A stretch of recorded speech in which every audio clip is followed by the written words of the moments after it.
And we're joined today by Alan Humm, novelist and of three novels, and I think some poetry as well.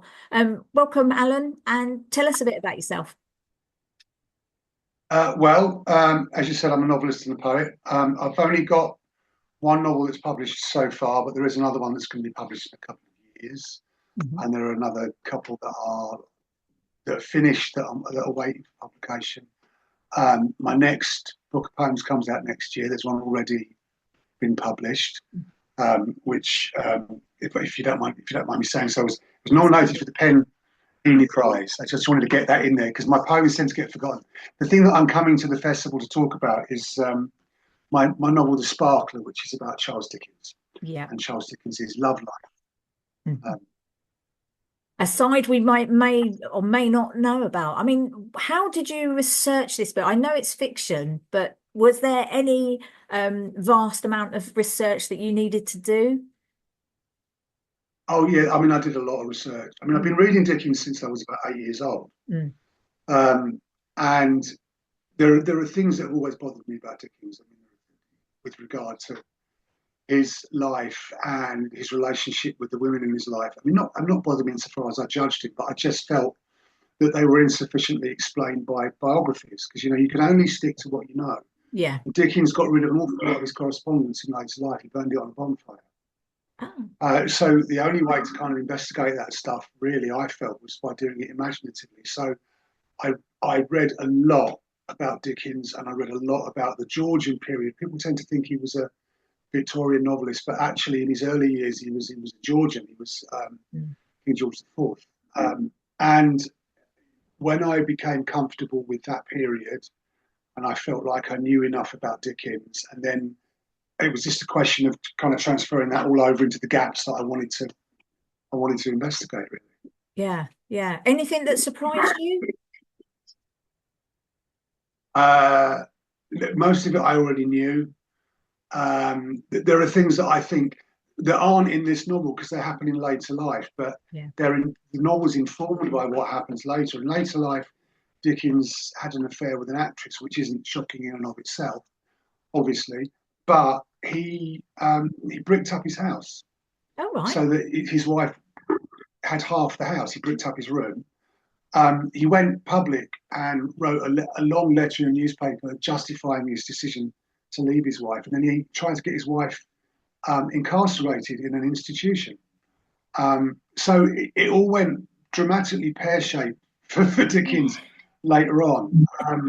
And what I'm trying to do at the beginning is show him at the beginning of his life, where Yeah. he's an author trying to make his mark. But Yeah. these things, the seeds of these things are one of the strands of the novel is the seeds of these things are developing. The Yeah. other strand is the relationship with a famous real life clown called Joseph Grimaldi, Mm. which kind of weaves in and out of the other stuff. Mm. So you clearly enjoyed it. Obviously, having that passion of reading his novels from an early age has helped to your passion for this particular novel. You said about you've got other novels that you want to bring out. I mean, how many sort of finished or unfinished novels do you have? And are there any that you just won't go back to? I've got three finished, and I've got one that will be finished by Christmas. So I'll have four unfinished novels by the beginning of next. Sorry, four unpublished novels by the beginning of next year. A publisher's offered to publish one, which is called Rough Music, follows a journalist and a Labour politician from 1945 to 2005. Hmm. So I'm just thinking about that. Right. There's another one that's also a saga, which I think of in terms of kind of working class magic realism. So, um, when you're brought up working class, a lot of people tell you a lot of stories about things that are very exaggerated. All my family worked with the Crays, for example. It's nonsense. Um, and it's a book that kind of develops from the stories that people tell each other about their lives. It's ever so slightly exaggerated. I've got one about being in a band, and I've got one about Peru. All right. So I'm hoping that they will all see the light of day at some point. All right. Well, I've lots of questions here because obviously you used to be in a band, didn't you? I did. Yes. So is Yeah. the book, is that Um, novel influenced by that? well, I mean, yeah, kind of. I mean, it's completely fictional, but it's a fictionalized version of it. I would say it's 85% Yeah. fictional. But what I did do was I used to write the songs for the band, so all the songs that are in the book actually exist in real life. Oh, right, Um, okay. I'd love to record them, but Yeah. it's probably never going to happen. But it was a way of giving them a home. Yeah. I thought they're Yeah. never going to go on an album. I'm going to put them. I'm going to get them their own little space to play in. So that was Yeah. part of the reason for writing the book. And was that nice and We nostalgic? Nice nostalgia for. well, the trouble is when you're writing a novel, you have to really dig in. So you can't Yeah. really give into nostalgia. Yeah. You can't really give everything this kind of roseate glow because it Yeah. just makes for rubbish fiction. So I had to go back and create a few dramas that weren't around in the first place, drop in a few dramas that did happen, and Yeah. hopefully it's turned into a reasonable book. Yeah. So I'm hoping it'll come out at some stage. Yeah. And what period of your life was that? Where is it set? What sort of 1983 to 84. Oh, right, okay. So 1983 80s, to 84, so it's 40 years ago. So yes. I was talking to a friend Mm. and I was saying, I don't know what my niche is. I don't know what um because he was saying you've got to get a brand. And I was going, well, I don't know what my brand is because I've written loads and loads of different types of books. And I Yeah. was talking about the music book and I said, look, Dickens is historical fiction. What do I call my music book? He said, well, look, it's 40 years ago. That's historical It's fiction by now as well, which yeah, it makes it is. terrible, obviously. Yeah. But Yeah. it really is. Yeah. So that's We just don't like to precious course of. think that the 80s was that long ago. To me, the 80s was just sort of, a few years ago. But yeah, you're right. It's sort of 40 years ago now. So yeah, I would say historical fiction. So when you're writing, do you have a plan from the outset of where you're starting to where it's going to end, or does that develop? Uh, I think you have to know the ending of the book before you start. Yeah. Although that isn't true that I'm writing at the moment. I thought I kind of knew it. Mm. My favourite answer to that question, I've got two favourite answers to that question. One was by a novelist called E.L. Doctorow who said, writing is like driving at night. You can only see as far as the headlights, which I think Yeah. is a lovely way of describing Yeah. what it feels like to write. My favourite answer was from Peter Carey, who wrote Oscar and Lucinda, which is one of my favourite books. Yeah. Carey's a great writer. He won the Booker Prize twice. And I said to him, how did you manage to make Oscar and Lucinda feel so small when it's such a big book? How did you manage to plot it so it felt so satisfying? And he said, I knew where all the peaks were. I just needed to work out how to get from one to the other. Mm. And I thought that was perfect. For me, I don't know what it's like for other people, but for me, I know where the peaks are, Yeah. and generally, and then I just have to work out what the journey is from one to the other. Yeah. Does that I change think for if you you, ever? if you know entirely, yeah, always. It Yeah. changes all the time. And I think the thing is, if you're not flexible, if you don't give yourself a certain amount of wriggle room, Mm. the book dies. Yeah. I have had books curl up and die on me, which is it's a very dispiriting experience. Mm. Mm. And it tends to be because they're over determined. So what you've done is you've decided what they are and you've decided where they're going to go. Mm. And consequently, your view of what the book is going to be squeezes the book into this really narrow space, and it and Yeah. it can't breathe. And actually, a book. What was I talking about?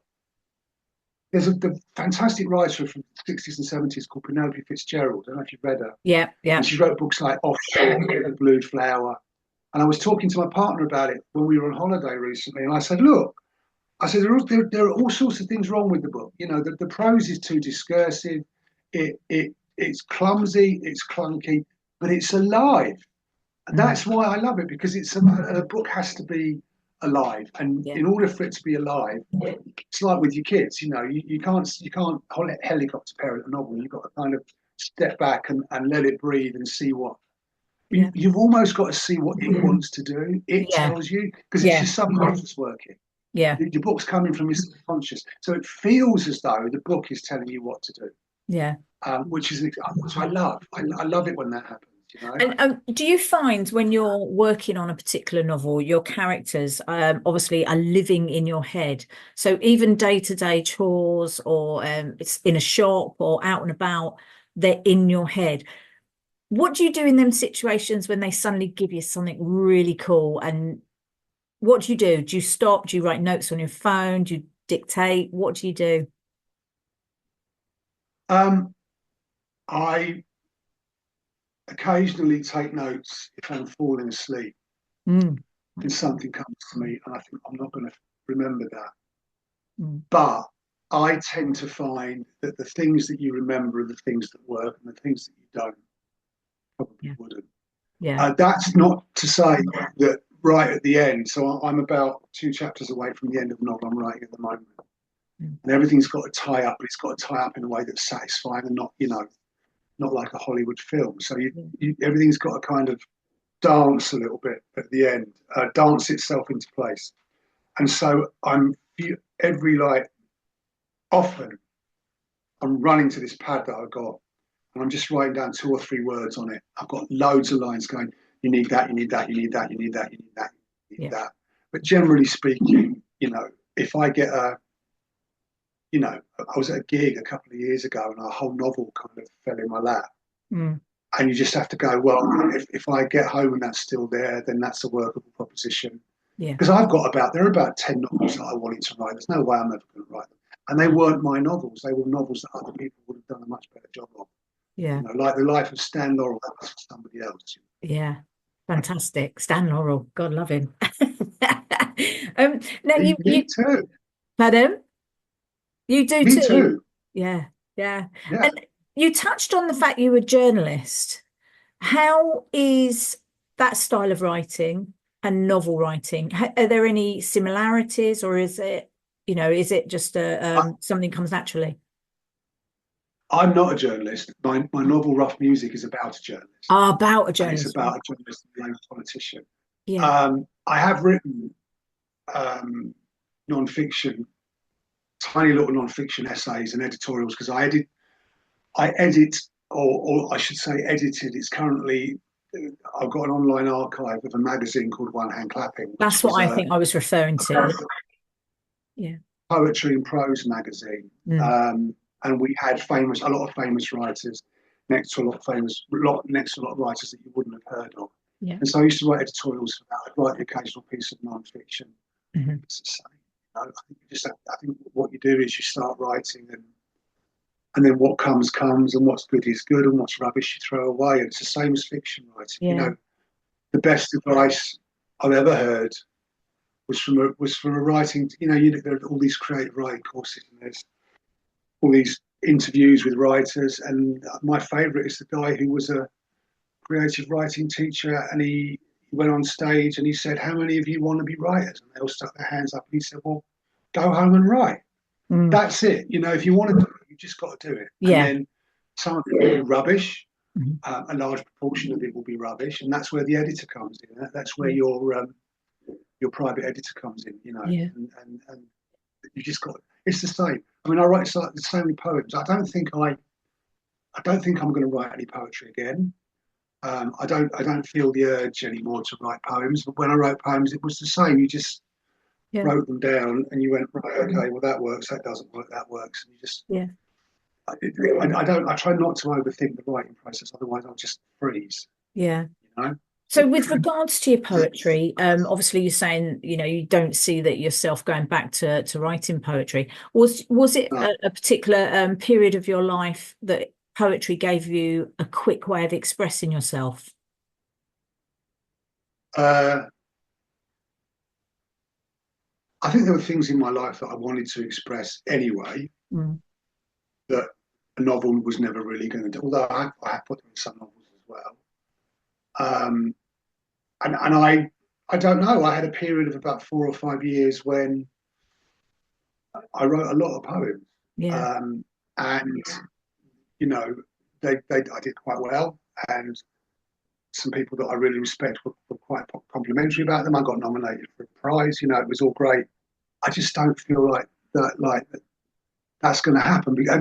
Al Alvarez, who was the poetry editor of The Observer, when I met him said to me, "You don't give it up; it gives you up." And I think that's how I feel with poetry. I feel like Yeah. poetry's given me up. I'd love to write some more poems. I just don't think it's going to happen. I think it's a younger man's game. I think that the lyrical impulse, Yeah. um, when you're a writer, comes easier to you when you're younger than when you're older. When you're older, you're better at long forms like novels and Yeah. stories and stuff. Yeah. I think I'll probably tend to So, agree. Mm. So with your writing, when you're actually in the process of writing, do you have an ideal reader in your head when you're writing? yeah, me. You. Yeah, I Lots like of yous. yeah, lots of mates all over the world going. Yeah. No, I mean, yeah, I don't really want to second guess myself and try and write. One of my main problems with Dickens is that I think in some regards, he failed to be a completely serious writer Mm. because he was constantly to Mm. the gallery because in the very first years of his writing, he had enormous success, right? Mm. So I mean, and he consequently was so conscious of his readers that he was constantly talking to them and looking over his shoulder. And I just think, what would I like if I picked it up in a bookshop? Mm. You know, Yeah. what does this entertain me? Do I enjoy it? And if I enjoy it, then I think if I enjoy it, then there are other people out there that will. Yeah. I don't think I'm ever going to sell like May Vinci or anything.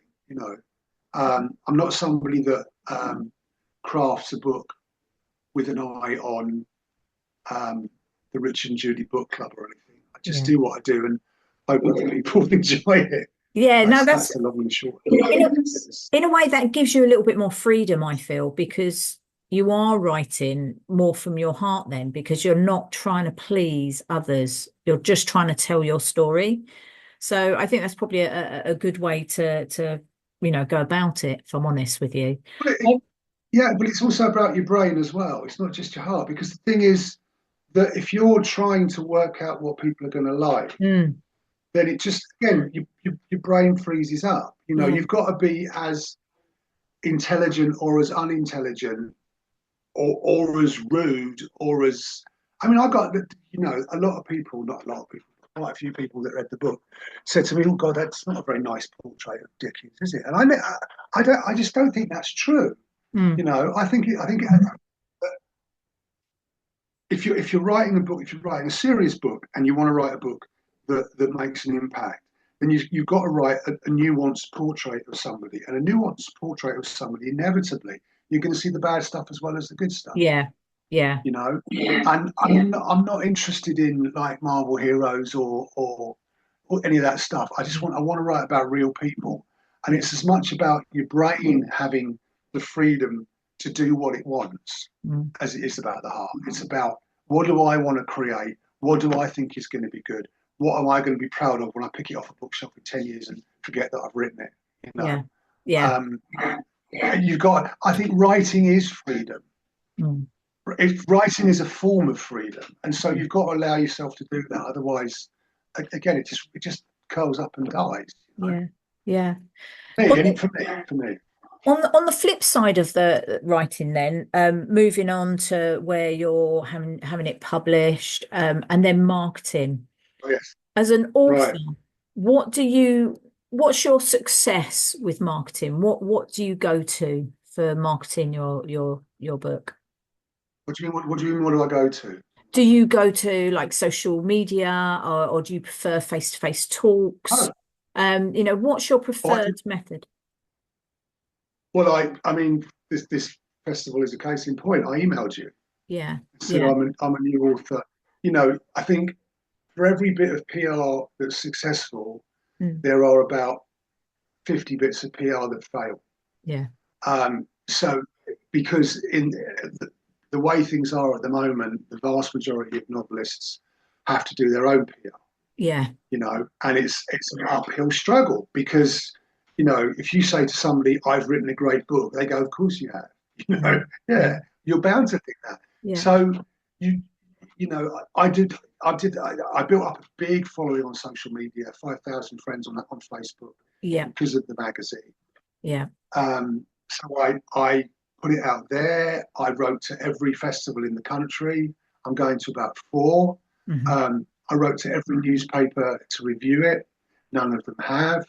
But because it's a Dickens book, I wrote to Robert Douglas Fairhurst, who's probably the most prominent Dickens scholar in the country.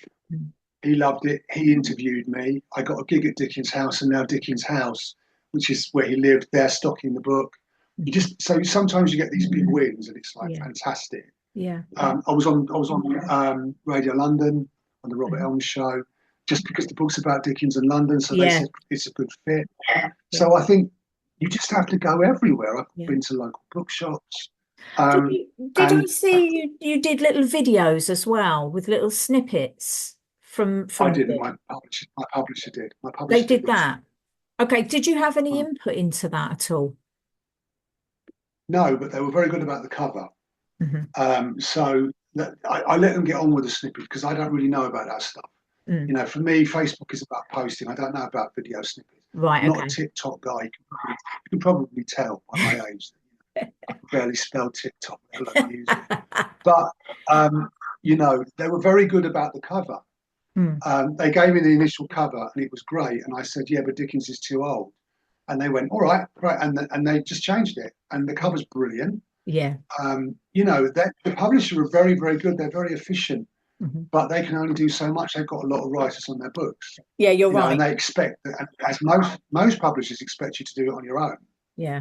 Yeah. So I think if you haven't got the energy to do that now, then your book is the average book sells about 12 copies Mm. in the UK. Yeah. And if you're not prepared to really go for it PR wise, that's what you're going to be stuck with, Absolutely. No, I couldn't agree unfortunately. more. I mean, obviously, we're really looking forward to you coming on Me Saturday, too. Saturday the Yeah. 16th, and you're in conversation with Paula Harmon, obviously another novelist, historical novelist, and it's at the Parish Centre at 12 o'clock midday. So anybody that Okay. wants to come along and meet you, there'll be books of yours there as well. I presume for a There'll signing. be there'll be Yeah, yeah. I'm happy to sign. There's going to be The Sparkler, which is my Dickens novel. There's going to be A Brief and Biased History of Love, which is my poetry book.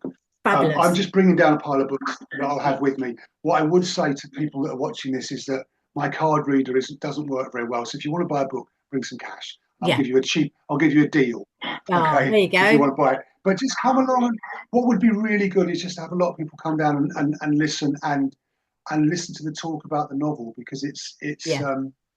quite separate to me. Mm. Obviously I think I've written a decent book.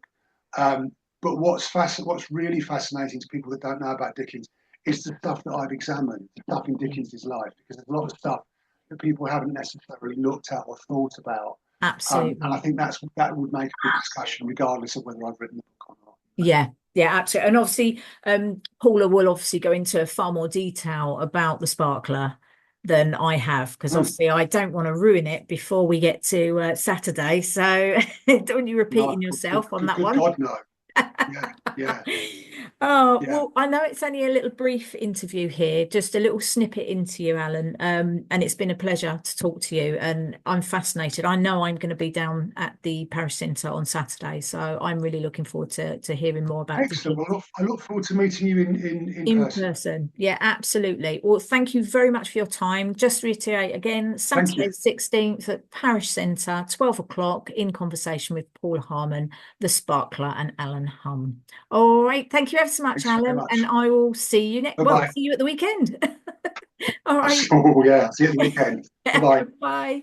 Bye.